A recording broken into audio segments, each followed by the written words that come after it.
একটা বিপদ একটা মুমিনের গুনাহ ক্ষমা করে দেয়, আবার কিছু বিপদ মানুষকে আরও তার রবের প্রতি অকৃতজ্ঞ করে তোলে। আজকে আমাদের বক্তব্যের বিষয় আল্লাহর প্রতি অকৃতজ্ঞতা এবং তার ভয়াবহতা, এই বিষয়ে বলবো ইনশাআল্লাহ। রব্বুল আলামিন আমাদের সৃষ্টি করেছেন, এই ব্যাপারে ইহুদি খ্রিস্টানরা পর্যন্ত একমত। হিন্দুরাও সরাসরি হয়তো ডাইরেক্ট বলবে না যে আল্লাহ, তবে ঘুরে ফিরে তারা বলবে যে সৃষ্টিকর্তা একজন আছে, একা আকাশে মাটি ফেটে হয় নাই। নিতান্তই কিছু নাস্তিক, কিছু ইবলিস শয়তান, এরা এমনি শয়তানি করে বলে আল্লাহ বলে কিছু নাই, গায়ের জোরে বলে, রক্তের জোরে বলে, টাকার অহংকারে বলে। একটা পর্যায়ে আবার একটা বড় ধরনের অসুখতে পড়লে শেষ পর্যন্ত বলে যে না আল্লাহ আছে। তাদের অন্তরে পর্দা, এরা বাদে বাকি সবাই পৃথিবীর যে যে ধর্মের অনুসারী হোক তারা স্বীকার করে যে আমাকে সৃষ্টির পিছনে একজন আছেন। সেটা এখন গড বলতে পারুক, ভগবান বলুক, আল্লাহ বলুক, কিন্তু স্বীকার করে যে একজন আছে। খ্রিস্টানরা যারা এই যে আজকে 27শে ডিসেম্বর, গত 2 দিন আগে যে 25শে ডিসেম্বর গেল, এই দিনটাকে তারা মনে করে যে আল্লাহ তার একটা ছেলে জন্ম দিয়েছে এই দিন। নাউজুবিল্লাহ। ক্রিসমাস ডে, তাদের দাবিতে ঈসা নবীকে আল্লাহ জন্ম দিয়েছে এই দিন তার নিজের ওরস থেকে। নাউজুবিল্লাহ মিন যালিক। আর ঈসার মা হলো মারিয়াম, তিনি হলো আল্লাহর স্ত্রী, এটা তাদের অফিসিয়াল দাবি। তারা হলো তৃত্ববাদে বিশ্বাসী, মাসিহ ইবনু মারইয়াম। তারা বলে আমাদের মসিহ হলো আল্লাহর সন্তান, আল্লাহর পুত্র। নাউজুবিল্লাহ। ঈসা আলাইহিস সালাম কিয়ামতের আগে আবার যে আসবেন, এটা খ্রিস্টানরাও স্বীকার করে, মুসলমানও স্বীকার করে। আমরা এটা স্বীকার করি শুধু না, এটা আমাদের ইমানের দাবি যে আল্লাহ তার ওয়াদা রাখবেন। কিয়ামতের পূর্বে ঈসা আলাইহিস সালাম এই দুনিয়াতে আসবেন, দাজ্জাল যেভাবে আসবেন, ইমাম মাহদী আলাইহিস সালাম যেভাবে আসবেন, ঈসা নবী আসবেন, এটা নিশ্চিত কথা। তবে তিনি এসে কি কি করবেন, কি কি বলবেন, এই ব্যাপারটা আমরা হাদিস এবং কোরআন থেকে পাই। তার একটা বড় বিষয় আমরা পাই যে ঈসা নবী দুনিয়াতে আসবেন একটা জিনিস ক্লিয়ার করার জন্য। তোমরা জোর করেই আমি নবীকে আল্লাহর ছেলে বলছিলে, আমি মূলত আল্লাহর ছেলে না। তোমরা কেন আমাকে বাড়াবাড়ি করলে, বললে মাসিহ ইবনুল্লাহ, অথচ আমি তো আব্দুল্লাহ ওয়া রাসূলু, আল্লাহর বান্দা এবং তার রাসূল। জোর করেই আমাকে তোমরা বেশি ভালোবাসতে গিয়ে আমাকে তোমরা বলেছিলে আমি আল্লাহর পুত্র, অথচ আমি আল্লাহর পুত্র এমন কথা দাবি করি নাই। 2, তিনি বলবে এই পৃথিবীতে জন্ম নেওয়ার পরে আমি হলো বিরাট একটা মিরাকল।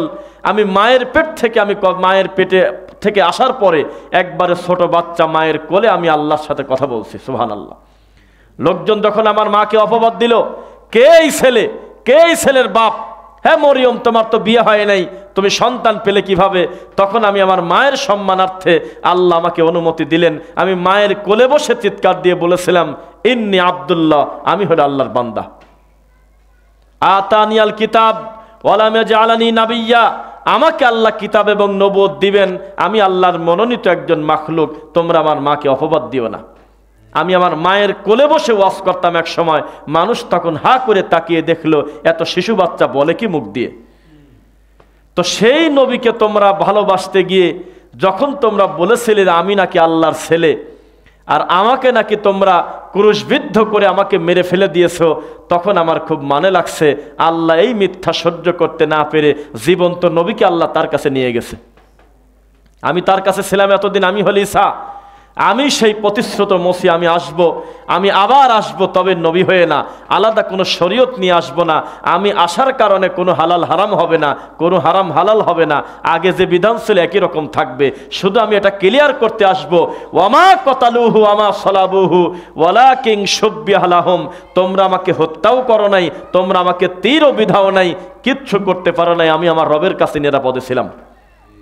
এটা আমি ক্লিয়ার করব। গোটা খ্রিস্টান জাতি তখন লজ্জায় মাথা হেড হয়ে যাবে। কিন্তু খ্রিস্টানরা উল্টা আশা করে বসে আছে, নাউজুবিল্লাহ। ওরা আবার উল্টা দাবি করে বসে আছে যে ঈসা নবী দুনিয়াতে সেটা প্রমাণ করবে যে মুহাম্মাদের থেকে তার মর্যাদা বেশি। নাউজুবিল্লাহ। ঈসা নবী দুনিয়াতে এসে প্রমাণ করবে যে মুসলমানদের থেকে খ্রিস্টান ভালো, সেজন্য আল্লাহ খ্রিস্টানদেরকে রাজি খুশি করার জন্য আলাদা একটা নবী পাঠালেন, তার নাম ঈসা। নাউজুবিল্লাহ। এটা তারা এখনো দাবি করে বসে আছে, যেভাবে দাবি করে বসেছিল কাদিয়ানি, গোলাম আহমেদ কাদিয়ানি এবং তার অনুসারীরা। তারা মনে করত যে মুহাম্মদ সাল্লাল্লাহু আলাইহি ওয়াসাল্লামের উম্মতরা যেহেতু ঢিল হয়ে গেছে, এরা নবীকে মানে না, আল্লাহকে মানে না, তাহলে আমি এই সুযোগটা কাজে লাগিয়ে নিজেকে নবী দাবি করে বসি। আস্তাগফিরুল্লাহ। তখন তিনি নবী দাবি করার পরে তার পিছনেও কিছু গরু ছাগল নামক মানুষ ছুটল। ছুটতে ছুটতে হাজার হাজার লক্ষ অনুসারী বলতে লাগলো যে নবীর পরে নবী নাই, তবে নবীর পরে নবী দেওয়ার ক্ষমতা যেহেতু আল্লাহর আছে, সেই জন্য আল্লাহ নিজের সিদ্ধান্ত নিজে পরিবর্তন করে আমাদের গোলাম মোহাম্মদ কাদিয়ানীকে আল্লাহর নবী বানাইছে। নাউজুবিল্লাহ। এভাবে তারা কোরআনের আয়াতকে বিকৃত করে বলতেছে আপনার মা কানা মুহাম্মাদুন আবা আহাদিম মির রিজালিকুম ওয়ালাকির রাসূলুল্লাহি ওয়া খাতামান নাবিয়্যিন। মুহাম্মদ কোন পুরুষের আব্বা না, ছেলে ছিল নবীর, তবে দুনিয়াতে আসার পরপরই আল্লাহ তাদেরকে নিয়ে গেছে। আমাকে কেউ আব্বা বলে ডাকবে এটা নয়, আমি কারোর পিতা না, আমি হলো মুহাম্মদুর রাসূলুল্লাহ, আমি হলো নবী, আমি হলো রাসূল। আর আমার পরে রাসূল নাই, আমি হলো খাতামুন নবী, একবারে নবীদের দরজায় শেষ তালা লাগা। তখন ওরা আবার একটু অতিরিক্ত বানিয়েছে, ইল্লা আইয়াশা আল্লাহ। নাউজুবিল্লাহ। বলতেছে কোরআনটায় কিছু কিছু কথা বাদ গেছে। এটা কি বিশ্বাস করেন আপনারা? বলতেছে কোরআনে কিছু কিছু কথা এখনো গোপন আছে, এগুলি উসমান রাদিয়াল্লাহু আনহুর সময় লোকজন নাকি গোপন এগুলি কাটিয়ে দিয়েছে। আস্তাগফিরুল্লাহ। বলতেছে লেখা ছিল আনা খাতামুন নাবিয়্যিন লা নাবিয়্যা বাদি ইল্লা আইয়াশা আল্লাহ। আল্লাহ নাকি বলছে আমার মুহাম্মাদের পরে নবী নাই, তবে আমি যদি চাই তো আমি দেব। আস্তাগফিরুল্লাহ। এভাবে তারা আল্লাহর প্রতি জুলুম করে, আল্লাহর প্রতি মিথ্যারোপ করে। তাদের ব্যাপারে আল্লাহ বলতেছে ইন্নাল ইনসানা লিরাব্বিহি লাকানুদ। আমি যে সৃষ্টিকর্তা এটা ইহুদি খ্রিস্টানরা পর্যন্ত স্বীকার করে, কিন্তু একটা জায়গায় এসে তারা ধরা আমি আল্লাহ যে সৃষ্টি করছি, আমি খালেক, আমি সাক্ষী দিচ্ছি আমার এই মানুষ বড় নিমকহারাম। কানুদ, রব্বিহি লাকানুদ, তার রবের প্রতি তারা নিমক হারাম। বাংলাতে বলে নিমক হারাম, এটা সহজে বুঝতে পারে। আর একটা আছে হলে অকৃতজ্ঞ। এই জাতি আমরা যুগে যুগে আমরা নবীদেরকে পর্যন্ত ছাড় দেই নাই, ভালো ভালো মানুষদেরকে আমরা বেইজ্জত করছি। দেখেন আপনাকে বলি, বানী ইসরাইল একটা অভিসম্পত্ত সম্প্রদায় না? বানী ইসরাইল হলে আল্লাহর সৃষ্টিতে এর থেকে নোংরা, অসভ্য, বেহায়া কোনো জাতি এই পৃথিবীতে হতে পারে না, যারা ডাইরেক্ট তার নবীকে গালিগালাজ করতো। নাউজুবিল্লাহ। যারা ডাইরেক্ট আল্লাহকে বলতো আপনি হলে ফকির। নাউজুবিল্লাহ মিন যালিক। নাউজুবিল্লাহ। দলিল আউযু বিল্লাহি মিনাশ শাইতানির রাজিম। ইয়ুরিদুল্লাহ করদান হাসানান ফায়ুদাইফাহু লাহু আজরান কারীম। তোমরা আমাকে ঋণ দাও, আমাকে উত্তম কর্জ দাও। আমাকে তোমরা যদি উত্তম রুজি দিতে পারো, আমাকে যদি তোমরা কর্জ দিতে পারো, তাহলে আমি আল্লাহ তোমাদেরকে বহুগুণে বাড়িয়ে দেব। এটা কোরআনের আয়াত। যেই এই কথা কোরআনের আয়াত নাজিল হইল, অর্থ না বুঝেই ইহুদিরা বলা শুরু করলো আগেই তো বলছিলাম যে আল্লাহ ফকির হয়ে গেছে। নাউজুবিল্লাহ। লাকাদ সামিআল্লাহু কাওলাল্লাযিনা ক্বালু ইন্নাল্লাহা ফাকির ওয়া নাহনু আগনিয়া। আমরা তো আগেও বলছিলাম, তোমরা শোনো নাই, তোমাদের আল্লাহ ফকির হয়ে গেছে, আমরাই হলো ধনী। নাউজুবিল্লাহ। আল্লাহর অর্থ সম্পদ কমে গেছে, না কমলে তিনি আমাদের কাছে দান করতে বলে কেন? আমাদের কাছ থেকে তিনি টাকা চায় কেন? বোঝা গেল আল্লাহর এখন ধনভাণ্ডার কমে গেছে। আস্তাগফিরুল্লাহ। এত বড় নিমক হারাম, যাদের প্রতি আল্লাহ এত দয়া করে সুযোগ দিল, তারা আল্লাহর প্রতি এত বড় অকৃতজ্ঞ। আজও এই জমিনে যারা অকৃতজ্ঞ হয়, যারা কৃতজ্ঞতা প্রকাশ করতে জানে না, আল্লাহ তাদের জুলুমের পরিণতি বড় কঠিন করে দেয়। এটাই বাস্তবতা। সে যেই হোক না কেন, মানুষের প্রতি জুলুম, অত্যাচার, রবের প্রতি অকৃতজ্ঞ হলে এই জাতি কোনোদিন সফল কাম হতে পারবে না। এবার আপনাদের একটা কথা বলি, উদাহরণ দেই। কোরআন মাজিদে যেই ঘটনা সবচেয়ে বেশি আসছে, যেই ব্যাপারটা সবচেয়ে বেশি উদাহরণে আল্লাহ আনছে, সেটা হলো বানী ইসরাইলের ঘটনা। 17 নম্বর সূরা, সূরা বানী ইসরাইল, ইসরা। এরপরে গোটা কোরআন মাজিদে মুসা, ফেরাউন দিয়ে ভরা। গোটা কোরআন মাজিদের অধিকাংশ জায়গায় ফেরাউন আর মুসার কথা দিয়ে ভরা। তার মানে এটা বানী ইসরাইলের ঘটনা। বানী ইসরাইলের গাভী, বানী ইসরাইলের গরু, বানী ইসরাইলের অকৃতজ্ঞতা, বানী ইসরাইলের আসমান থেকে ভাদা গোশত, বানী ইসরাইলের মাশরুম, বিভিন্ন খাদ্যখানা নিয়ে গোটা কোরআন মাজিদটা প্রায় পূর্ণ করা আছে। তাদের উপরে ঘটিত একটা ঘটনা দিয়ে আল্লাহ গোটা কোরআন দিয়েছে। যেই সূরার নাম হলো সূরা বাকারা, ওই সূরা সবচেয়ে বেশি আয়াত, সবচেয়ে বড় সূরা। এই সূরাতে আল্লাহ বানী ইসরাইলের ঘটনা সিরিয়ালে বলেছেন। সেখানে আমরা দেখি বানী ইসরাইলরা কত বড় অকৃতজ্ঞ, আল্লাহর প্রতি কত নিমক হারাম তারা ছিল। বানী ইসরাইলের প্রতি আল্লাহর কত অনুগ্রহ। বানী ইসরাইল আল্লাহকে বলল, আল্লাহ কতদিন বৃষ্টি হয় না, বৃষ্টি দুই চোখ দিয়ে দেখার ভাগ্য হয় না, আপনি যদি আমাদেরকে বৃষ্টি দিতেন, পানি দিতেন, আমরা আপনাকে মেনে নিতাম। মুসা নবী বলল, ঠিক আছে, আমি আল্লাহকে বলে দেখি ফয়সালা হয় কিনা। বললেন, রব্বুল আলামিন, আমি বিশ্বাস করি এই পাথরের ভিতর থেকেও যদি কেউ পানি দিতে পারে সে হলো তুমি রব্বুল আলামিন। তাছাড়া দুনিয়ার নিয়মে পাথর ফাটি পানি হওয়া এটা অসম্ভব। কথা বোঝা যাচ্ছে? পাথরের ভিতর থেকে পানি হবে এটা অসম্ভব, তবে তুমি যদি দাও আল্লাহ তাহলে এটা সম্ভব। তুমি পাথরের ভিতর থেকে বৃষ্টি দাও। বলতে বলতে আল্লাহ পাথর ফাটায় ঝর্ণা দিয়ে দেছে। সুবহানাল্লাহ পড়েন। এরপরে বলল যে এখন কি তোমরা তোমার আল্লাহকে মানবে? তখন তারা বলল যে বৃষ্টি একদিন না একদিন এমনি হয়তো, কি মানার আছে? নাউজুবিল্লাহ, মানল না। তারপরে আবার রব্বুল আলামিন বললেন, এই জাতিকে আমি হালাক করে দেব, ধ্বংস করে দেব। মুসা আলাইহিস সালাম বললেন, আপনি আমাকে আবার সুযোগ দেন, আমি আরেকটা বার দাওয়াতি কাজ করে চেষ্টা করে দেখি। কেন তোমরা নিমক হারামি করলে? এই মাত্র যেই রব্বুল আলামিন পাথর ফাটায় বৃষ্টি দিল, তোমরা কিভাবে সেই আল্লাহর কথা অমান্য করতে পারো? তখন বলল, তাহলে আল্লাহ আমাদের ফেরাউনের কবল থেকে মুক্তি দিক। ফেরাউন আমাদের ডিস্টার্ব করে, আমাদের নবী মুসাকে ঝামেলা করে, যদি ফেরাউনকে আমাদের চোখের সামনে আল্লাহ ধ্বংস করতে পারে সেই দিন আমরা আল্লাহকে মেনে নেব। তখন রব্বুল আলামিন এই পৃথিবীতে যাদের প্রতি সবচেয়ে বেশি নিয়ামত দিয়েছিলেন তার একটা নিয়ামতের নাম হলো ফেরাউনকে ডুবে মেরে মুসা নবীকে মুক্তি দেওয়া। ইহুদিদের নবী হলো মুসা আলাইহিস সালাম। এই মুসাকে তারা ভালোবেসে দাবি করলো, যেদিন আপনাকে ফেরাউন জ্বালানো বন্ধ করে দেবে সেই দিন আমরা আপনাকে মেনে নেব। তখন আল্লাহর বিচার, কঠিন পরিস্থিতি। যেই ফেরাউন 2 দিন আগে বলল নিচে হলো বড় আল্লাহ, উপরে হলো ছোট আল্লাহ, এই মাটির উপরে একটা আল্লাহ আছে, তার নাম আমি ফেরাউন আনা রব্বুকুমুল আ'লা, আমার থেকে বড় আল্লাহ কেউ নাই, আর উপরে যে আছে সেও আল্লাহ, তবে খুব ছোট আল্লাহ। এত বড় খারাপ কথা বলার পরে আল্লাহ সহ্য করতে না পেরে এই ফেরাউনকে আল্লাহ পানিতে ডুবায়ে মারলেন, আর মুসা নবীকে রাস্তা বের করে পার করে দিলেন। এত বড় নিয়ামত পাওয়ার পরেও এই জাতি নিমক হারামি করে বলতেছে যে আল্লাহ সব কিছু চাইলে হবে, এটা ঠিক না, আমরাও চাইতে পারি। এই ঘটনা এমনি এমনি হয়েছে, নাউজুবিল্লাহ মিন যালিক। তারা আল্লাহকে মানল না। এরপরে আল্লাহ রব্বুল আলামিন তাদেরকে বললেন যে আমি তাদেরকে ধ্বংস করে দেব, হালাক করে দেব। মুসা নবী বললেন যে আল্লাহ, আমার মানবিকভাবে যে মায়া দয়া, তাতে মনে হয় এই জাতিকে আপনি ধ্বংস করে দিলে আমি দাওয়াতটা দেবো কার কাছে? সুবহানাল্লাহ পড়েন। আমি দাওয়াত দেবো কার কাছে?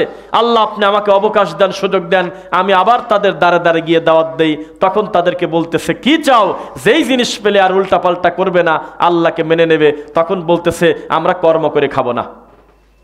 তোমার আল্লাহর যদি বেশি টাকা থাকে তাহলে তিনি যেন আমাদের খাওয়ার ব্যবস্থা করে, আমরা আরামে গড়া জিনিস খাবো, আমরা কোনো কর্ম করে খাবো না। আল্লাহ বলল, আমি রাজি। আসমান থেকে ওয়াজাল্লালনা আলাইকুমুল গামাম ওয়া আনজালনা আলাইকুমুল মান্না ওয়াস সালওয়া, আসমান থেকে নাজিল হচ্ছে ওয়াক্ত মতো ভাজা গোশত আর হলো মাশরুম। ভাজা গোশত এসে তাদের জন্য রেডি, কত মজা করে তারা খাচ্ছে। খাওয়ার পরে বলতেছে আলহামদুলিল্লাহ। 1 দিন 2 দিন 5 দিন 10 দিন যায়, হঠাৎ করে তারা বলল এভাবে খেতে আমাদের ভালো লাগে না, আমাদের এই খাওয়া মজা লাগতেছে না। নাউজুবিল্লাহ পড়েন। জান্নাতি খাওয়াতে যদি কারোর মন না ভরে, ওটা কেন মানুষ? জান্নাত থেকে খাবার দিচ্ছে, তখন তারা বলতেছে যে না, এভাবে আমাদের ভালো লাগে না, নিজেদেরকে ফকির ফকির লাগে। নাউজুবিল্লাহ মিন যালিক। তোমার আল্লাহকে বলো এই খানা আমাদের দরকার নাই, তিনি তুলে নিক, আমরা আমাদের মতো কিছু করে খাবো। তখন নবী সাল্লাল্লাহু আলাইহি ওয়াসাল্লাম বললেন, মুসা বললেন, শোনো, যেহেতু তোমরা কাজ করে খাচ্ছ, আল্লাহ আমাকে বলেছে ডান পাশের এই হাজার হাজার অনাবাদী জমি তোমরা চাষ করে খাও, ধান, গম, পেঁয়াজ, রসুন খাও। এই তো খাচ্ছি আমরা, এই তো আমরা খাচ্ছি। অথচ আল্লাহর ধনভাণ্ডারে অভাব ছিল না। কোরআন মাজিদের আয়াত, এই জাতি যদি নিমক হারামি না করত, আমি আল্লাহ কিয়ামত পর্যন্ত তাদের খেতে দিতাম। দিত, অভাব ছিল। জান্নাতি খাবার ফোরায় কোনোদিন? ফোরায় বলেন? ফোরায় না, জীবনে ফোরাবে না।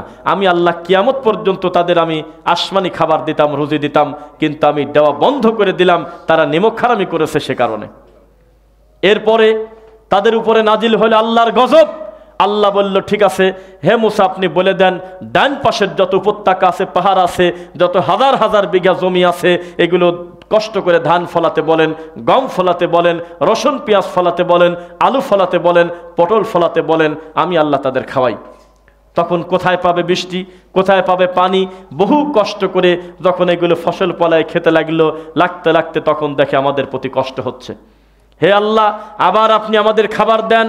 আল্লাহ বললে এখন তো হবে না, আমি আমার বাজেট থেকে আমি দেব না, তোমরা অকৃতজ্ঞ। তখন এই জাতি যখন বিভীষিকাময় অবস্থায় পড়ে গেল, তখন আল্লাহ তাদেরকে যুদ্ধ লাগায় দিলেন, নিজেরা মারামারি করে মর। একটা পর্যায়ে নবী মুসা বললেন, আল্লাহ এভাবে যদি নিজেরা মারামারি করে তাহলে তো লোক বাঁচবে না, আপনি তাদেরকে সুযোগ দেন, ওদেরকে একটা সুযোগ দেন, ওরা বেঁচে থাকুক। তখন তারা বললেন, হে মুসা, অকৃতজ্ঞতা বহু করেছি, এবার তুমি তোমার আল্লাহকে বলো তিনি যাতে আমাদেরকে ক্ষমা করে দেয়। তখন তারা আল্লাহর কাছে পেশ করলেন, আপনি আমাদেরকে পরীক্ষা করেন আমাদের কি করতে হবে। তখন আল্লাহ সুবহানাহু ওয়া তাআলার নবী মুসা কিছুদিন নীরব থেকে অনেক দিন পরে বলতেছে, আমি আল্লাহর পক্ষ থেকে আদিষ্ট হয়েছি, তোমরা যদি বাঁচতে চাও, তোমরা যদি এই জমিনে বেঁচে থাকতে চাও, তোমাদের একটা কাজ, সেটা কি? বাইতুল মুকাদ্দাস জয় করো, যুদ্ধ করো, যুদ্ধ করে বাইতুল মুকাদ্দাসকে বিজয় করো। যদি বিজয় করতে পারো তাহলে আবার আল্লাহ তোমাদের পূর্বের নিয়ামত দিয়ে দেবে। তো এত কিছু যাদের জন্য আল্লাহ করলো, তাদের উচিত ছিল না আল্লাহর এই কথাটা মানা। এখন তারা কি জবাব দেয় দেখেন, তারা বলতেছে, ইযহাবু ইলা রাব্বিকা ফাকাতিলা ইন্না হাহুনা কাঈদুন। হে মুসা, তুমি আর তোমার আল্লাহ যুদ্ধ করো, আমরা ফাঁকে থেকে দেখতেছি। বলেন কি দুঃখে এই কথা বলবেন? বলেন একটা জাতি কত বড় নিমক হারাম হতে পারে যে ফেরাউনের মতো খারাপ লোকের কবল থেকে আল্লাহ কেবল মুক্তি দিল, কেবল তাদেরকে পাথর ফাটায় বৃষ্টি দিল, কেবল তাদেরকে আল্লাহ সুবহানাহু ওয়া তাআলা আসমান থেকে ভাজা গোশত পর্যন্ত রানিং দিল। সেই জাতিকে আল্লাহ বলল, তোমরা আমার বাইতুল মুকাদ্দাস, আমার ঘরটা জয় করে নিয়ে আসো। লোকও তাদের বেশি, তারা বলতেছে যে তুমি আর তোমার আল্লাহই যুদ্ধ করে আসো। আমরা দূর থেকে মজা দেখি, তো আমাদের ঠেকা নাই। ইযহাবু ইলা রাব্বিক, হে মুসা চলে যাও তোমার আল্লাহর কাছে, তোমরা দুইজন মিলে যুদ্ধ করো। নাউজুবিল্লাহ। এটা কি ছোট অকৃতজ্ঞ না বড় অকৃতজ্ঞ বলেন তো? এর থেকে নিমক হারামি আছে আর? তখন আল্লাহর সহ্য হলো না, রব্বুল আলামিন বললেন, এ জাতিকে আমি আর কোনোভাবেই আমি রাখবো না, এদেরকে আমি ধ্বংস করে দেব। তখন যখন ধ্বংস করার কথা, আবার মুসা আলাইহিস সালাম আল্লাহকে বললেন, আল্লাহ আপনি আবার পরীক্ষা করার জন্য দেখেন তো আর কোনো কিছু দিতে পারেন কিনা। তখন আল্লাহ সুবহানাহু ওয়া তাআলা বলল, ঠিক আছে আমি পরীক্ষা দেব, তবে এই পরীক্ষায় যদি তারা ফিরে এসে ক্ষমা না চায়, আমি এই পরীক্ষা তাদের ছাড়ব না। চলবে কি? আল্লাহ বললেন যে মুসা, আমি আকাশ থেকে অচিরেই বৃষ্টি দেব, তবে সেই বৃষ্টিতে কোনো পানি পড়বে না, মানুষের গায়ের রক্ত পড়বে। ফারসালনা আলাইহিমুত তুফানা ওয়াল জারাদ ওয়াল কুম্মাল ওয়াদ দাফাদি' ওয়াদ দামা আয়াতিম মুফাসসালাত ফাস্তাকবারু ওয়া কানু কওমান মুজরিমিন। আসমান থেকে ঝরঝর করে বৃষ্টি পড়ে, এক ফোঁটা পানি নাই, ডাইরেক্ট রক্ত পড়তেছে, ব্লাড।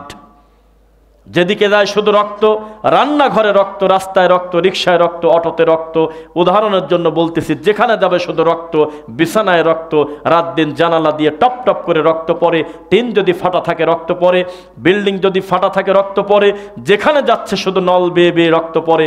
সহ্য করতে না পেরে মুসার কাছে গিয়ে বলে, আমরা আর শয়তানি করব না, ফেরাউনের কাছে যাব না, তুমি তোমার আল্লাহকে বলে বৃষ্টি বন্ধ করে দাও।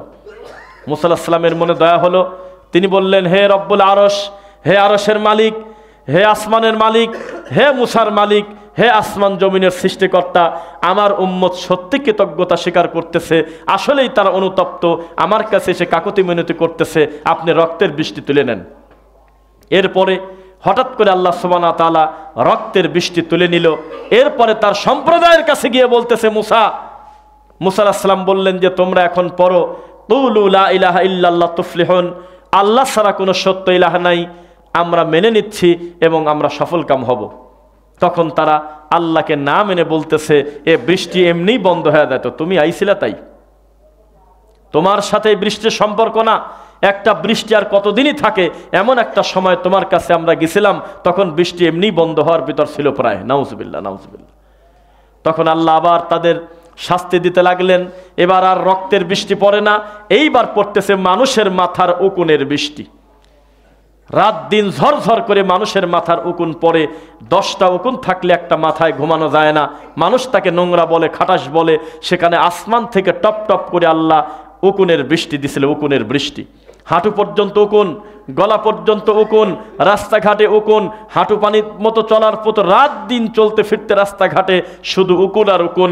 তখন আবার চলে গিয়ে বলে, হে মুসা, আর আমরা তোমার রবের প্রতি নিমক হারামি করব না, এবারের মতো তোমরা ক্ষমা করো। ডাইরেক্ট আল্লাহকে বলো, এই বৃষ্টি বন্ধ হওয়ার সাথে সাথে পড়ব লা ইলাহা ইল্লাল্লাহ মুসা কালিমুল্লাহ। তখন আবার সেই দয়ার নবী মুসা, আর নবী কিন্তু আল্লাহ যাকে তাকে বানান না, অন্য আটজনের থেকে তার দয়া বেশি জন্যই আল্লাহ তাকে নবুয়তি দেয়। যেমন দেখবেন বিচারকের কাছে, গ্রাম্য সালিশ যারা আপনারা করেন বোঝেন, একজন বিচারকের কাছে যখন বিচারের জন্য গিয়েছে, এক পক্ষ কেবল কান্নাকাটি করে গেল, ওই পক্ষের কথা শুনে চেয়ারম্যান, এমপি, মেম্বার, যাই হোক সমাজের দায়িত্বশীল, তার মনে হয় যে ওর থেকে ভালো মানুষ দুনিয়াতে নাই, তারপর জুলুম করা হয়েছে। পরে ওর কান্নাকাটি শেষ হলে যখন চলে যায়, আবার আর এক পক্ষ আসে যখন, তখন মনে হয় সব দোষ আগের পক্ষের, ও হলো নিষ্পাপ। এটা শুনতে হয়, শুনে তখন তাদের ফয়সালা দিতে হয় কে ভালো কে মন্দ। এক পক্ষের ডিসিশন শুনলে তাকে বলা হয় জালেম। কি বলে? একজন একমুখে একটা কথা আপনাকে বলে দিল, যার ব্যাপারে বলতেছে সে আপনার মুখামুখি নাই, আপনি ওটার উপরে ভিত্তি করে বিচার করলে আপনার নাম হবে জালেম। কি হবে বলেন? জালেম। এজন্য মুসা আলাইহিস সালাম এত দয়ার, এত বড় নিমক হারামের জন্য আল্লাহর কাছে দোয়া করতেছে, আল্লাহ এই উকুনের বৃষ্টিটা আপনি বন্ধ করে দেন। আল্লাহ আসমান থেকে বৃষ্টি বন্ধ করে দিলেন। আবার বললেন, এবার পড়ো লা ইলাহা ইল্লাল্লাহ তুফলিহুন, সফল কাম হয়ে যাবে, পড়ো লা ইলাহা ইল্লাল্লাহ। তখন তারা বলল, গতবারের মতো এবারও বৃষ্টি বন্ধ হওয়ার পথেই ছিল, তখন তোমার কাছে আমরা গেছি। কোরআনের আয়াত। এ কত বড় নিমক হারাম এই জাতি, বলতেছে বৃষ্টি আর কতদিন থাকে, আগের মতো এবারও তো চলেই যেত, তুমি আসলে। আবার তিনি অসুস্থ হয়ে আবার তিনি বেচারা চলে যাচ্ছে রাস্তায়, এদেরকে ফেলে রেখে, যে তোমরা কি করবে করো, আমি গেলাম আল্লাহর কাছে, কিন্তু মন মানে না। এরপরে আল্লাহ রব্বুল আলামিন রাত পার হতে না হতেই আবার আসমান থেকে ব্যাঙের বৃষ্টি দিল। কিসের বৃষ্টি? ব্যাঙ।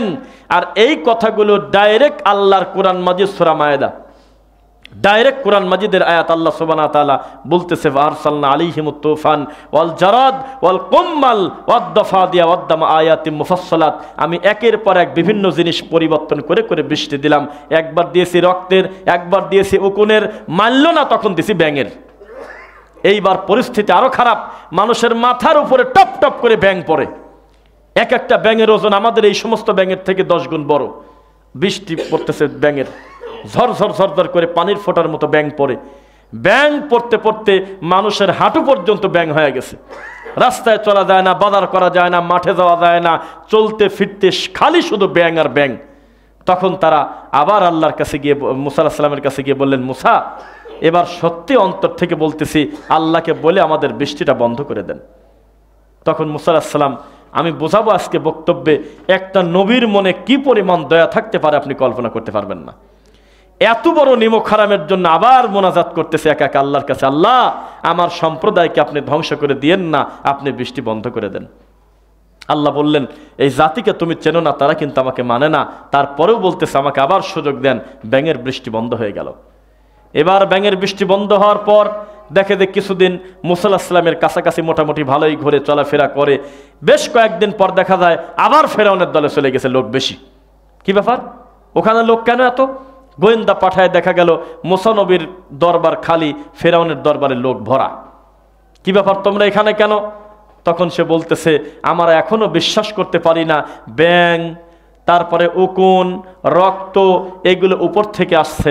এমনও তো হতে পারে এগুলো আমাদের রব ফেরাউন করতে পারে। কত বড় খারাপ! এমনও তো হতে পারে উপরের আল্লাহর এই সমস্ত কারসাজি না, আমাদের ফেরাউন আল্লাহ এই কাজ করছে।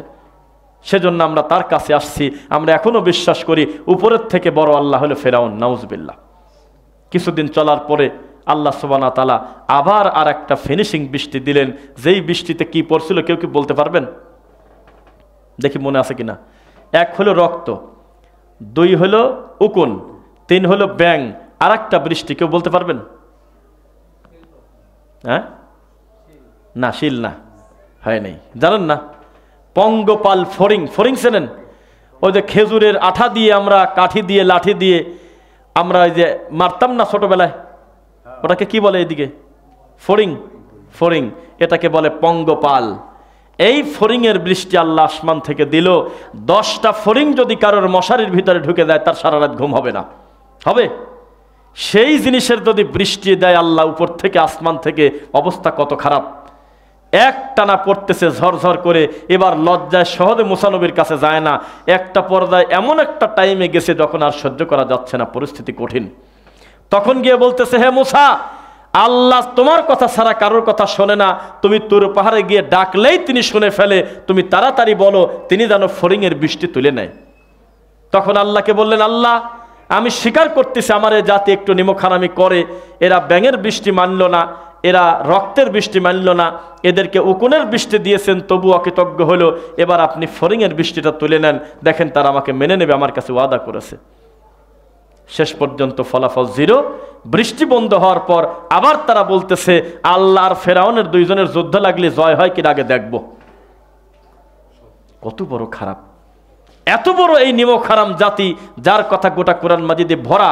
বানি ইসরাইল, বানি ইসরাইল, বানি ইসরাইল, মুসা, ফেরাউন, ফেরাউন, ফেরাউন, গোটা কোরআন মাজিদে শুধু তাদেরই নাম, নবীর পরিবারের লোকের নামই নাই। আল্লাহ নবীর পরে জান্নাতি সাহাবীর ভিতরে সবচেয়ে আগে যাবে আবু বকর, সম্মানী, তার নামটা ডাইরেক্ট কোরআনে তার নামই নাই। উমারের নাম বানান নাই কোরআনে, ওসমানের নাম নাই, আলীর নাম নাই, তার মেয়ে ফাতেমার নাম কোরআনে ঢোকে নাই। কিন্তু ফেরাউনের নামটা বাদ দিলে কোরআন হয়ে যাবে 3 ভাগের 2 ভাগ। যেখানেই পড়তে যান কোনো না কোনো পৃষ্ঠায় অধিকাংশ জায়গা খালি ফেরাউন, ফেরাউন, ফেরাউন। কত ঘটনা আল্লাহ দিয়ে আমাদেরকে শিক্ষা দিতে চাচ্ছে। ঘুরে ফিরে আমরা আবার সেই বনী ইসরাইলের জাতির মতো হয়েছি, এটা প্রমাণ করব। এখন আমরা ওদের মতো অকৃতজ্ঞ যারা আল্লাহকে বলছিল ইন্নাল্লাহ ফকির, আপনি আল্লাহ ফকির, আমরা হলো ধনী। পরে নাউজুবিল্লাহ এই কথা বলতে পারে, এর থেকে বড় জালেম হতে পারে? আমরা আবার সেই সম্প্রদায়ের মতো হচ্ছে। এ কারণেই তো কিয়ামত একদিন হবে, এ কারণেই তো ভালো মানুষের সম্মান থাকবে না, এ কারণেই তো আল্লাহ দুনিয়া একদিন ধ্বংস করে দেবে। আবার কেন আসছে আপনাকে আমি এক এক করে বোঝাই। আমরা তখন ছোট, সম্ভবত ক্লাস 1-2তে পড়ি অথবা এখনো যাই নাই, টুকটাক চলাফেরা করি। একটা বড় ধরনের গুজব কোন ইবলিস যেন তৈরি করছিল, আগামী জুমার নামাজের দিন শুক্রবারে কিয়ামত হবে। শুনছিলেন এরকম? কয় সালে হতে পারে? 2000 সালে বা এরকম 2002-3। তখন কে জানি একটা গুজব ছড়াইছিল যে শুক্রবারে হবে কিয়ামতের দিন। তখন মানুষজন টেলিভিশনের দিক তাকা আছে সবাই যে এটা পরিবর্তন হয় কিনা। মসজিদে যাওয়ার জায়গা নাই, মানুষ পূর্ণ হয়ে গেছে, দাড়ি রেখে দিয়েছে, টুপি মাথায় দিয়েছে, বড় জুব্বা গায়ে দিয়েছে, যে আমরা যাতে বাঁচতে পারি। এবার আপনাকে আমি বলি, যদি কিয়ামত হয়তো আপনি কি ঠেকাতে পারতেন? পারতেন তো? যখন এইটা হইল না, শুক্রবার পার হয়ে শনিবার যখন এসে গেল, তখন এই জাতি কত বড় খারাপ। এরা বলল না যে যাক এবারের মতো বাঁচছি, তবে আর সুযোগ পাইছি আল্লাহকে সেজদা দেব, আমরা আর দ্বিতীয়বার শয়তানি করবো না। এটা হওয়ার কথা ছিল না, কিন্তু উল্টে তারা বলতেছে কে রে সে, এই শয়তানি করলো কিরা, কিছুই তো হইল না। পরে দেখা গেল ফজর নামাজে একামত দেওয়ার লোক পাওয়া যায় না, খালি ইমাম একাই নামাজ পড়ে। অথচ এই শুক্রবার আসার আগে মসজিদে জায়গা দেওয়া যায় না। আমরা ছোটবেলায় আমাদের 2 চোখ দিয়ে আমরা দেখছি।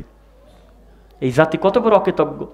আপনাকে এখন মিলাবো হলো সেই মুসার এই অকৃতজ্ঞ জাতি কম, এই ফেরাউনের দল, এই ইহুদি জাতির ব্যাপারে আমি আপনাকে এখন তুলনা করে করে প্রমাণ করে দেব আমরা তাদের থেকে কোনো অংশে কম না। আল্লাহ সুবহানাহু ওয়া তাআলার অকৃতজ্ঞতা কত বেশি আমাদের ভিতরে। দেখা যায় না সেই রোগ, দেখা যায় না, ধরা যায় না, ছোঁয়া যায় না, নামও একটা সেরকম নাই।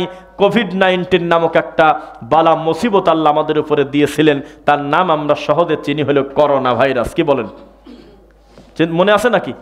শান্ত মানুষ দৌড়ের উপরে ঘুরতে ঘুরতে দাঁড়ার উপরে, লোকটা খবর নাই, 1 দিন 2 দিন পর তার শেষ নিঃশ্বাস শেষ। মানুষের স্বাভাবিক কাশি সারাটা জীবনই ছিল, স্বাভাবিক বুকে ব্যথা সারাটা জীবন ছিল, স্বাভাবিক গলা ব্যথা এই কাল ভরেই ছিল। ঠান্ডার দিনে ঠান্ডা হবে না তো কি হবে? সেই ঠান্ডার দিনে একটু জোরে করে যদি কাশি দিয়েছে 3 দিন, তার প্রতিবেশী তার সাথে দেখা করে না, গুজব ছড়ায় দিয়েছে ওই বাড়িতে করোনার রোগী আছে। বিদেশ থেকে একটা লোক কষ্ট করে 3 বছর পরে দেশে আসবে, ডাইরেক্ট তার ছেলে মেয়ের কাছে যেতে পারবে না, তার বাপ মা স্ত্রীর কাছে যেতে পারবে না, তাকে হোম কোয়ারেন্টাইনে থাকতে হবে হলো 3 সপ্তাহ। ছিল না কিরকম দিন? একটু কথা বলেন না, নীরব থাকেন। পরিস্থিতি কোন পর্যায়ে গিয়েছিল? তখনো পর্যন্ত আল্লাহর ঘর খালি গেছে। আপনি কি মনে করেন তখনো পর্যন্ত জাতি আল্লাহকে চেনে না? আর ইবলিস আবার তার দিক থেকে সফল। মানুষ বিপদে পড়লে আল্লাহর দিকে দৌড়াবে, শয়তান বলল যে মসজিদ থেকে দূরে চলে যাও, গায়ে গায়ে লাগলি কিন্তু শেষ বিপদ। দেখেন কি করবেন কোন? জামাতে ছাড়া যদি একা নামাজ পড়ে মনে কি আত্মতৃপ্তি আসে? সেখানে মসজিদ থেকেই আমাদের বের করে দেওয়া হলো, আমরা আমাদেরকে বের করছি, আল্লাহ করে নাই। আমাদের নিয়মটা আমাদের বলে দিচ্ছে খবরদার একজনের সঙ্গে একজন মিশো না। অথচ নবী সাল্লাল্লাহু আলাইহি ওয়াসাল্লাম বলেছেন লা দোয়া, এই শরীয়তে কোনো ছোঁয়াচে রোগ বলে কিছু নাই। ক্যান্সারের রোগীর সাথে একই প্লেটেও যদি খানা খায় আল্লাহ তাকে সুস্থ রাখতে পারেন। আফ্রিকার জঙ্গলে থেকেও একটা লোকের ক্যান্সার হতে পারে, এটা আল্লাহর ইচ্ছা। কে শোনে কার কথা? এত বড় বিভীষিকাময় অবস্থা গিয়েছে যে আমরা এমনও দেখছি যে শ্বশুর জামাই গিয়েছে শ্বশুর বাড়ি, গিয়ে সেখানে রোগ না বালাই না কিছুই না, রাত্রিবেলা শ্বশুর বাড়িতে গেছে। এই রাতারাতি কিছু শয়তান প্রচার করে দিয়েছে অমুকের জামার হইলো করোনা হয়েছে, অমুক বাড়িতে আসে।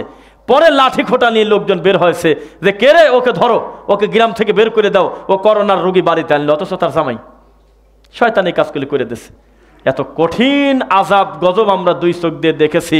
ভালো মানুষ, সুস্থ মানুষ হাসপাতালে গেল, ডেড হয়ে ফিরে আসতেছে মুহূর্তের ভিতরে। এরপরেও কি মানুষের পরিবর্তন আসছে আপনার মনে হলো? ওই সময় কত এমপি মন্ত্রী পর্যন্ত গেছে, যারা কলমের খোসা দিয়ে কোটি কোটি টাকা এই মানুষের প্রতি জুলুম করছে কিছুদিন আগে।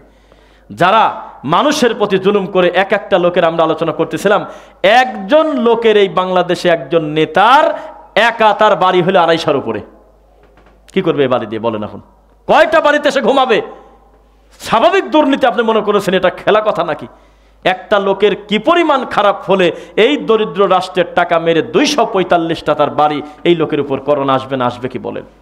এরপরেও যখন তাদেরকে আল্লাহ ধ্বংস করলো, আমরা শিক্ষা গ্রহণ করতে পারি নাই, আমরা জুলুম থেকে শিক্ষা নিতে পারি নাই। এই পৃথিবীতে আল্লাহ সুবহানাহু ওয়া তাআলার প্রতি যারা জুলুম করেছে, মানুষের প্রতিও যারা করেছে, আল্লাহ অবকাশ দিচ্ছে। ওয়াজআলনা ফি ক্বরিয়াতিন আকাবিরা মুজরিমিহা লিয়ামকুরু ফিহা, তোমাদের ভিতরে যারা বড় হয়ে রয়েছে সমাজে, যাদেরকে আমি অবকাশ দিয়েছি অপরাধ করার, অচিরেই আমি তাদেরকে ধ্বংস করে দেব। খুযুহু ফাগুল্লু সুম্মাল জাহিমা সল্লু, আমি গলায় গামছা লাগায় টানা হবে তাদের, এক সময় শিকল লাগিয়ে টানা হবে। শিকল লাগিয়ে টানা হয় নাই? মানুষ কত বড় খারাপ! টেলিভিশনের টক শোতে এসে বলতেছে আমি সাইদিকে ফাঁসি দিয়েছিলাম। এই কথা যেদিন শুনি সেদিন মনে হলো যে তোকে যদি আমরা কি বলবো, আইনের আওতায় যদি নিতে পারতাম, তুই কি একটা মানুষ? পরে দেখি সেই লোকটার মতো একটা অসুস্থ মানসিক প্রতিবন্ধী, এরকম একটা জোকারকে বানাইছিল এই দেশের বিচারপতির প্রধান। এইরকম একটা নোংরা লোক যে আলেম মানুষের ফাঁসি দেয়, আবার গর্ব করে টিভিতে এসে বলে। এইরকম একটা লোককে শাস্তি হবে না? শেষ পর্যন্ত কলার পাতার উপরে থাকার মতো তার ভাগ্য হলো না, একটু মাথা দেশে, একটু পরে তার গলায় গামছা লেগে টেনে নিয়ে যাচ্ছে। ওই ল্যাংটা পোলাপান তাকে মারে, যারা গরুর পিসাব খায়, গরুর গোবর খায়, এই মালায়নরা তাকে ধরে পেটে। লজ্জা হায়া লজ্জা কোথায় দেখেন আপনি? সামান্য একটু পলানোর লোভে আজকে তার পরিস্থিতি কত কঠিন। তো বানি ইসরায়েলের ঘটনা থেকে এ জাতি শিক্ষা নিলেই কাজ করতে পারে? বানি ইসরায়েলের ঘটনা থেকে কোনো শিক্ষা নেয় নাই, যার কারণে আমাদের দেশের পরিস্থিতি এত কঠিন। আমি এমনও মানুষকে চিনি, জানি, যাদের একটা সন্তান আল্লাহ দেয় নাই, ছেলে নাই, মেয়ে নাই, কিচ্ছু নাই, কোটি কোটি টাকার সম্পদ, আল্লাহ তাকে ভালোবেসে বিরাট সম্মানের জায়গায় দিয়েছে, তারপরেও মানুষের প্রতি দুর্নীতি করে। তা কি করবে এই টাকা পয়সা দিয়ে? কি করবে এই সম্পদ দিয়ে? আমরা শুনতাম ছোটবেলায় মুরব্বীরা বলে, আগেকার মানুষ নাকি মেম্বার চেয়ারম্যান হলে 100 বিঘা জমি যদি বাপের থাকতো, এই 5 বছর দায়িত্ব নিয়ে কাজ করতে করতে 30 বিঘা চলে গেছে, 60 বিঘা জমি শেষ। এরা মানুষকে দিত একটা সময়, কবে তা আমরা দেখি নাই, আল্লাহ জানে। এক সময় ছিল মানুষ, ভালো মানুষ পৃথিবীতে ছিল। আর এখন শূন্য থেকে একটা ওয়ার্ডের কোন রকম একটা দায়িত্বশীল, তারও দেখা গেল টাকার পাহাড় পরিমাণ হয়ে গেছে। এই দেশ গরিব আপনি বলেন কোন হিসাবে? যাদের আছে তাদের এত বেশি আছে, ওই টাকা ছিটাই দিলে আমার আপনার এত বেশি ভালো চলতো না বলার মতো না। এটা হলো অবস্থা। কত অমীমাংসিত ঘটনা আমাদের দেশে ঘটে যাচ্ছে, তার হিসাব নাই। যে জাতির শিক্ষার কোনো দাম নাই, যে জাতির একাডেমিক ভাঙা, আমাদের শিক্ষা খাত কিন্তু প্রায় ধ্বংস হয়ে গেছিল, বিশ্বাস করেন? শিক্ষা খাত কিন্তু পুরা ধ্বংস। শিক্ষা খাতের ভিতরে আল্লাহদ্রোহিতা, শিক্ষা খাতের ভিতরে নবীকে ব্যঙ্গ, শিক্ষা খাতের ভিতরে এখনো পূর্ণ ভালো হয়েছে তা না। কিছুদিন আগে দেখলাম কি যেন একজন ব্যারিস্টার, না ওই যে আসিফ মাহতাব স্যার, চেনেন? উনি খুব সম্মানী মানুষ, ভালো মানুষ আর কি, সুধারণা রাখি। উনি রিডিং পরে দেখাচ্ছে, দেখেন এই 2024 সালে এই সংশোধন করার পরেও মেয়ে তার মাকে খানকে বলতেছে। নাউজুবিল্লাহ, বইতে দেখাচ্ছে উনি রিডিং পড়ে। এই যে আর ভাই দেখছে, তো কি করবেন আপনি বলেন? তাহলে আগেই কি আর এখন কি এইটুক বোঝ হলো না? এই জাতির আমানত কি এইভাবে পালন করবেন?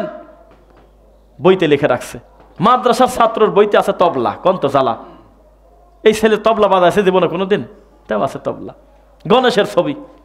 এটা ধর্ম, হালাল জিনিসের নাম নাই। এইভাবে জাতিকে ধ্বংস করে দেওয়া হয়েছে। যদিও খাতাপত্র কোথায় কি ছিল জানি না, দুর্নীতির হিসাব চাওয়ার পরে এখন গোটা সচিবালয়ের খাতাই শেষ, অমীমাংসিত। জাতি কি পাগল? জাতি বোঝে না কিসের ভিতরে কি হয়? মামলা হওয়ার পরেই তুমি পলাতক, তাহলে বোঝা যাচ্ছে তো নাকি? তো যখন হিসাবের বিষয় আলোচনা আসলো, তখন এই জাতির আমানত ছিল যেই সমস্ত বইতে, এই বইগুলো ছায়ের মতো উড়ে চলে গেছে, কিচ্ছু নাই। যারা দায়িত্বশীলরা ঘুরতে গেছে, ভিডিও আমরা দেখলাম। আপনারা কি দেখছেন? এটা কি করবেন বলেন? কোনো দিন এই জাতি নিজের আল্লাহকে যদি না চিনতে পারে, আল্লাহ সম্পর্কে যদি ধারণা না আসে, যদি আল্লাহর ভয় ভিতরে না থাকে, আমার দায়িত্বশীলরা যেই হোক না কেন, কল্যাণ হবে না। ওদের কথা বাদ দেন, ওদের কথা আপনি বাদ দেন। তারা তাদের বিরোধিতা আপনি করতেছেন, রাজনৈতিক ব্যক্তিদের। হুজুর মানুষ হয়ে এক গ্রুপ আর এক গ্রুপে মারি ফেলতেছে, টঙ্গিতে মারামারি করতেছে, মিথ্যা নাকি? দুই গ্রুপই এক, দুই গ্রুপই তবলিগ জামাত, দুই গ্রুপই ফাজাইল আমলের বই প্রচার করে, দুই গ্রুপই 40 দিনের জন্য বের হয়, দুই গ্রুপেরই বাড়ি একদম প্রত্যন্ত গ্রাম অঞ্চলে। এখানে সে মারামারি করে 4 মরে গেছে। আর আমাদের কিছু মানসিক রোগী হুজুর ফতোয়া দিচ্ছে 4 বলে শহীদ হয়েছে। আর মুহাম্মদ সাল্লাল্লাহু আলাইহি ওয়াসাল্লাম ফতোয়া দিচ্ছে সহিহ বুখারীর, কোন মুসলিম যদি আর এক মুসলিমকে হত্যা করে, কাতিল মুকাতিল, যে মারলো আর যাকে মারলো, কিলাহুমা ফিন্নার, উভয়ে জাহান্নামে যাবে। বুঝেন না? যদি এক পক্ষ কাফের আর এক পক্ষ মুসলিম হতো, তাহলে এখানে শহীদের প্রশ্ন আসে।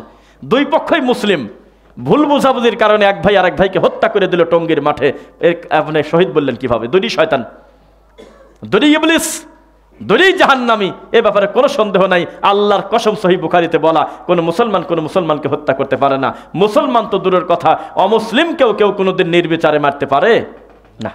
মারে দিচ্ছে, মানুষকে হত্যা করতেছে, এটা ভাবলেও তো ভয় করে। একটা লোককে থাপ্পড় দিতে গেলে আমাদের ভয় করে, এটা কিভাবে সম্ভব? আর মানুষকে হত্যা করে দিচ্ছে, তো এটা কেমন হিসাব? যেদিন আমরা, কয় তারিখে মনে নাই, মেলা দিন আগেই, যখন আমরা প্রায় 9 দিনের সফরে একটানা বের হই উত্তরবঙ্গে মাহফিলে, দেখলাম টঙ্গী বাটা গেটের সামনে অন্তত কত হবে রতন ভাই, কত লোক হবে?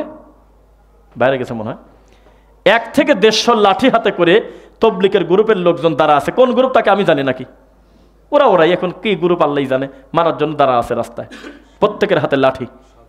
এ কোন লজ্জার কথা? বাড়াবাড়ি আছে। এক গ্রুপ আর এক গ্রুপে বলতেছে খ্রিস্টান, শুনছেন এটা ভাষা? অথচ সবই এক, পদ নিয়ে লাগছে মারামারি। ও কয় আমি জুবায়ের এক মানবো, ও কয় আমি সাদেক মানবো।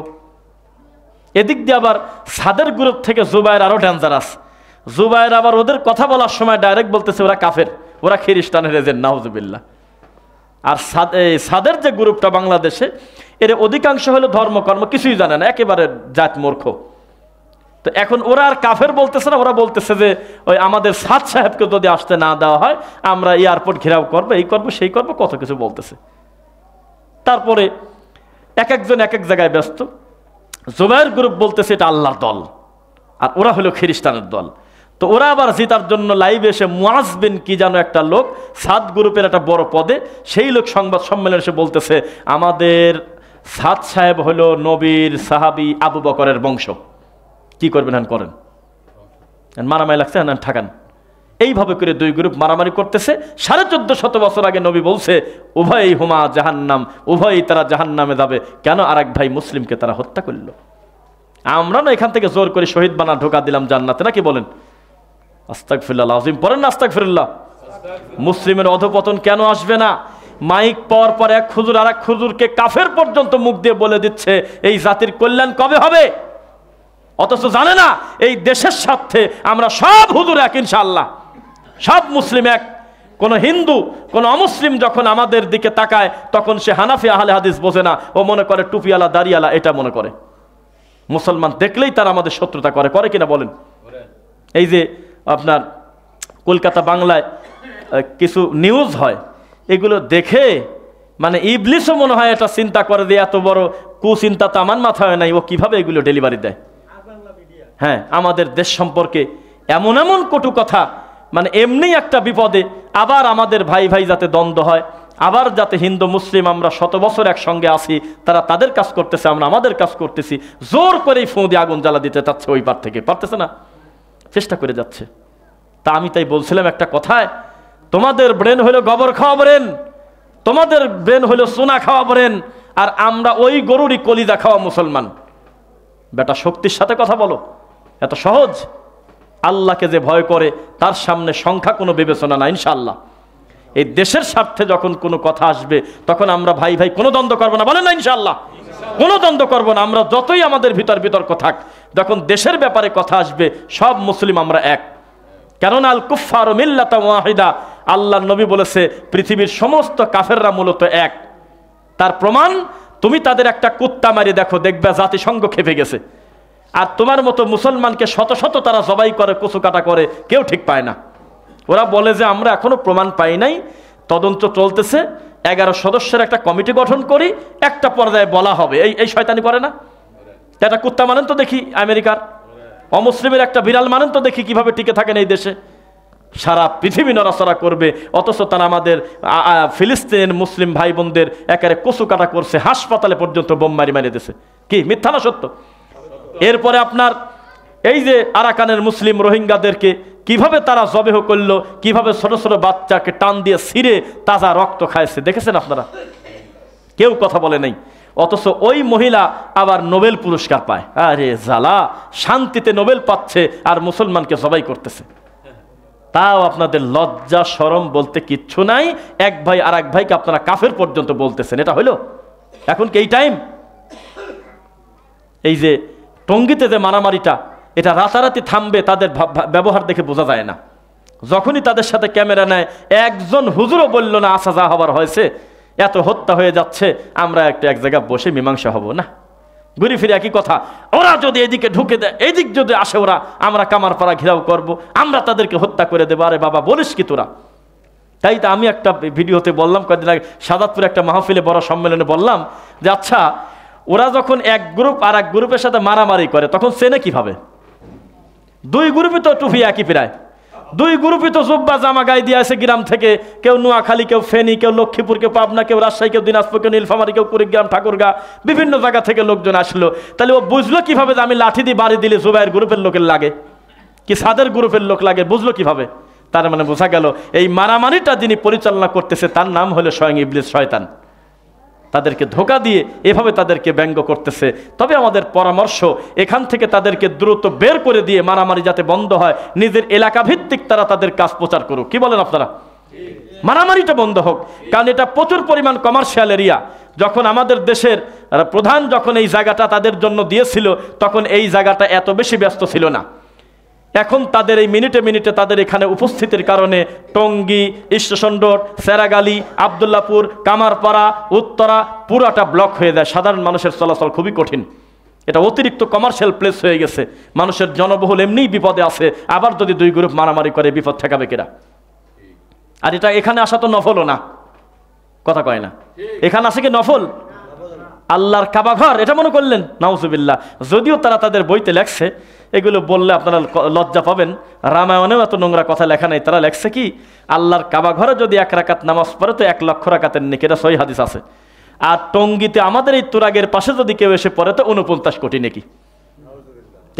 এটা বলে এই কথা, এইসব নোংরা কথা লেখা আছে। তো তাদেরকে যদি ঢাকার অদূরে দিয়ে দেয়, তারা তাদের দিন প্রচার করুক। আমরা এই কথা বলি না অমককে ধরো মারো কাটো, এই কথা কোনো দিন আমরা বক্তব্যে বলি না। এটা বলতে যাবো কেন? আমি আমার দাওয়াত প্রচার করবো, সে তার দাওয়াত প্রচার করবে।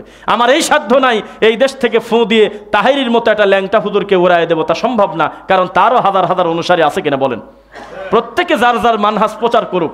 তবে একটা দাবি আমাদের আছে, ছুটির দিন মিলায়ে একই সঙ্গে সরকারি ছুটি যেদিন 3 দিন 4 দিন থাকে, ওই দিন জামাত ইসলামের সুযোগ দিক, আহলে হাদিসের সুযোগ দিক, হানাফিদের সুযোগ দিক, চরমুনার সুযোগ দিক, দেওবন্দের সুযোগ দিক, কবর পূজারীর সুযোগ দিক, আটপ্রশির সুযোগ দিক দিয়ে এই মাঠটা যেহেতু সরকারি বরাদ্দ করা আছে, প্রত্যেক ধর্মের অনুসারীরা, প্রত্যেক ধর্মের মানহাজের মানুষ তার স্বাধীন মতো তারা দিন প্রচার করুক, যার যারটা সেই বলুক। খালি তুমি এক গ্রুপে যাবে, এর সারা বছর পরে থাকে, শুধু কাজে লাগে 10টা দিন, টয়লেট ছাড়া ওখানে আর আছেটা কি বলেন? এইটা মানুষের মাথায় বসবে কবে যে একটা মুসলমানের ইমানের ব্যক্তিসত্তা কত বেশি। খালেদ বিন ওয়ালিদ বলেছিলেন, শোনো ও কাফেররা শোনো, আমাদের মুসলমানদেরকে হত্যা করা তো দূরের কথা, আমাদের মুসলমানদের গায়ে একটা টোকা যদি তোমরা দাও এটার হিসাব তোমাদের পাই টু পাই দিতে হবে। আমাদের ঘরের একটা পাতিল যদি তোমরা নিয়ে যাও এই পাতিল আমাদের এখানে পৌঁছা দিতে হবে। এর নাম হলো কথা। কিসের সাথে কি বলেন? কাফেরদের বিরুদ্ধে কঠিন হন না কেন? মুসলমানের বিরুদ্ধে কঠিন হচ্ছেন কেন? সে তো আমার মুসলমান ভাই। তবলিগের এত খারাপ কাজের পরেও জীবনে আমরা তাদের কাফের মনে করি না। আমরা মনে করি যে তারা ভ্রান্ত পথে দাওয়াত দেয়, কিন্তু তারা মুসলমান। বুঝতে পারে নাই, সহজ সরল মানুষ, তাদেরকে হুজুর রাজা বুঝাচ্ছে তাই বুঝতেছে, কিন্তু তারা তো কাফের না। তো মুসলমান যদি হয় তাহলে তার জানের নিরাপত্তা দেওয়া উচিত কিনা বলেন? আর এমন একটা ব্যাপার, এত বড় একটা জনগোষ্ঠীর কন্ট্রোল পুলিশও করতে পারবে না নিজেরা যদি সংশোধন না হয়। আল্লাহ তাদের হেদায়েত দিক, বলুন আমিন। আপনাকে বলি, জাতি কি পরিমাণ নিমক হারাম হতে পারে। আসমান থেকে আল্লাহ গজব নাজিল করে ফেরাউনের মতো লোককে ডুবাই দিল, ইহুদিদের খুশি হওয়ার কথা, তারপরেও আল্লাহকে মানল না। মুসা নবীকে পেয়ে আল্লাহ পাথরের ভিতর থেকে বৃষ্টি দিল, তাও জাতি মানল না। আসমান থেকে ভাজা গোশত আসলো, তাও মানল না। আল্লাহ বলল ঠিক আছে মারামারি করে মরে না। শেষ পর্যন্ত বলল যদি বাঁচতে চাস বাইতুল মুকদ্দাস আমি আল্লাহর ঘরটা তোরা জয় করে নিয়ে আয়। তখন বলতেছে তুমি আর তোমার মুসা যুদ্ধ করো, আমরা দূরে থেকে দেখি। এই জাতির কপালে কি আছে? আল্লাহ তুমি আমাদের অতীতের ভুলগুলো ক্ষমা করো আল্লাহ।